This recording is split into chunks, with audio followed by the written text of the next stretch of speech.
Las pruebas de hipótesis son un método para realizar una decisión entre dos alternativas mutuamente exclusivas y colectivamente exhaustivas. Se realizan dos hipótesis. La primera, la hipótesis nula, la cual no puede ser rechazada a menos que los datos lo digan abrumadoramente. Y la hipótesis alternativa, que es la segunda, es decir, los otros posibles resultados, mutuamente exclusivos de la hipótesis nula. Esto se prueba en un nivel de significancia específico, para determinar si podemos rechazar la hipótesis nula o fallar en rechazar dicha hipótesis. Esto ayuda porque nos indica que tenemos un porcentaje de riesgo de concluir que existe una diferencia cuando en realidad no hay ninguna. Bueno, técnicamente, nosotros no podemos aceptar la hipótesis nula, solo podemos elegir no rechazarla. Hey, no me ven así, yo no puse esas reglas. Pongamos una serie de pasos para llevar estas pruebas a cabo. Primero, seleccionar un parámetro estadístico de interés, es decir, preguntarse qué se está midiendo, determinar el tamaño de la muestra a ocupar para saber el tipo de distribución a utilizar, normal o T. Determinar el tipo de prueba, si es de una o dos colas. Si estamos midiendo alguna diferencia entre los valores o si no son lo mismo, entonces se ocupa una prueba de dos colas. Pero si se está midiendo un es más grande que o un es menor que, entonces se utiliza la prueba de una cola. Elegir el nivel de significancia alfa y el valor crítico. Usualmente se define alfa como 5% o 1%, y el valor crítico dependerá del tipo de distribución a ocupar, Z o T. Formular las hipótesis. La hipótesis nula, H0, por ejemplo, que diga que las distribuciones son las mismas. Y la hipótesis alterna, H1, enunciados para diferencia estadística. Después, se calcula el parámetro estadístico y se compara con el valor crítico para concluir si se rechaza o se falla en rechazar a la hipótesis nula en el nivel de significancia elegido. Hagamos un ejemplo. Digamos que se lleva a cabo una exposición anual de profesiones en diferentes estados de la República. Esto con el objetivo de orientar a la población de que se pueden ganar la vida con el trabajo formal o informal en distintas áreas y con ello disminuir los niveles de delincuencia en el país.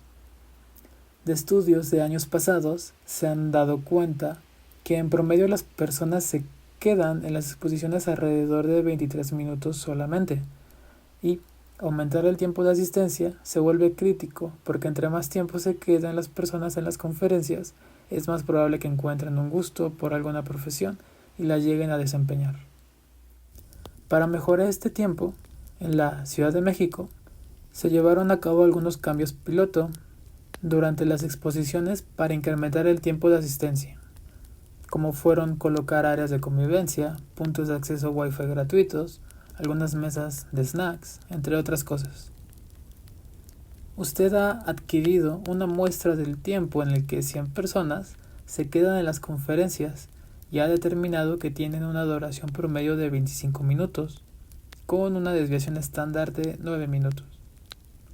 Se plantea probar la hipótesis de que el tiempo promedio que permanecieron las personas en las exposiciones en la Ciudad de México es diferente que en las otras sedes. Entonces, nuestros datos son los siguientes.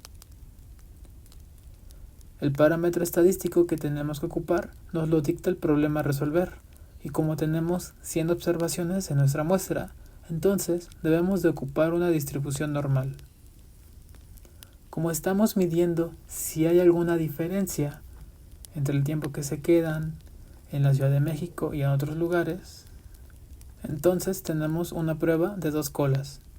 Estableceremos al nivel de significancia alfa como 1%, y para este valor encontramos al parámetro Z correspondiente.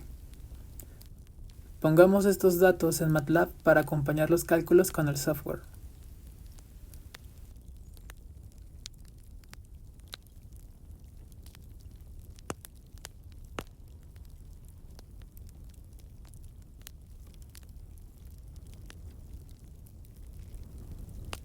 La formulación de las hipótesis queda como se muestra. La hipótesis nula nos indica que no existe diferencia entre la Ciudad de México con las otras sedes, y la hipótesis alterna dice que sí hay diferencia. Ambas hipótesis son mutuamente exclusivas y colectivamente exhaustivas. Calculemos el parámetro estadístico resolviendo esta pregunta. Y para darle respuesta podemos calcular los intervalos de confianza y ver si mu está dentro de este intervalo. Para este caso, sí lo está. Es decir, la media poblacional está dentro del intervalo de confianza del 99%. Por lo tanto, no podemos rechazar a la hipótesis nula de que el promedio del tiempo que se quedan las personas en las conferencias sea el mismo que en la Ciudad de México, con un 1% de nivel de significancia. Corroboremos estos datos en MATLAB.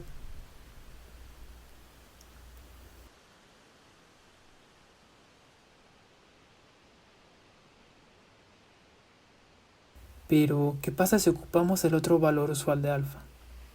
Démosle el valor del 5% a alfa y veamos cómo el intervalo de confianza cambia.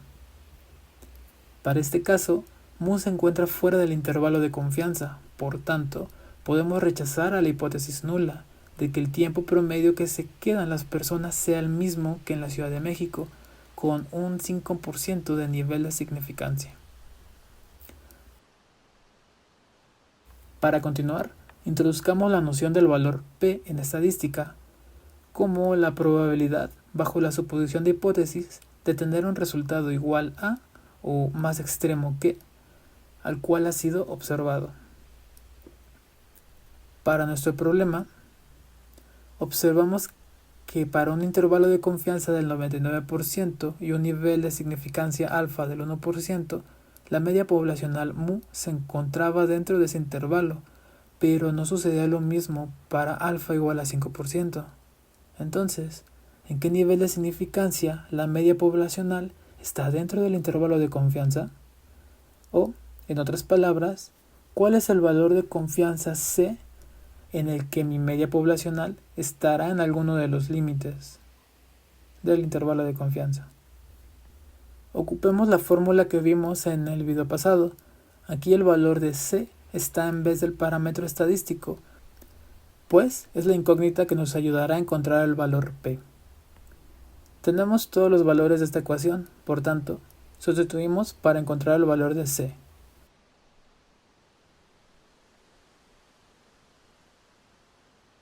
Después, calculamos la densidad de probabilidad para el valor de confianza C.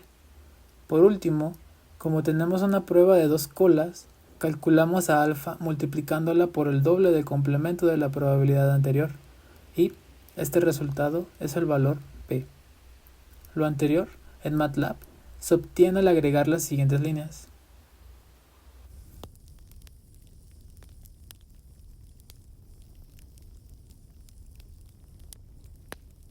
En donde este valor P me dice el nivel exacto de significancia del punto en el cual podría rechazar la hipótesis nula. Y pues aquí terminamos por esta ocasión. Sé que son temas algo enredados, así que darles una revisada a cursos de estadística previos suena buena idea. Hasta pronto.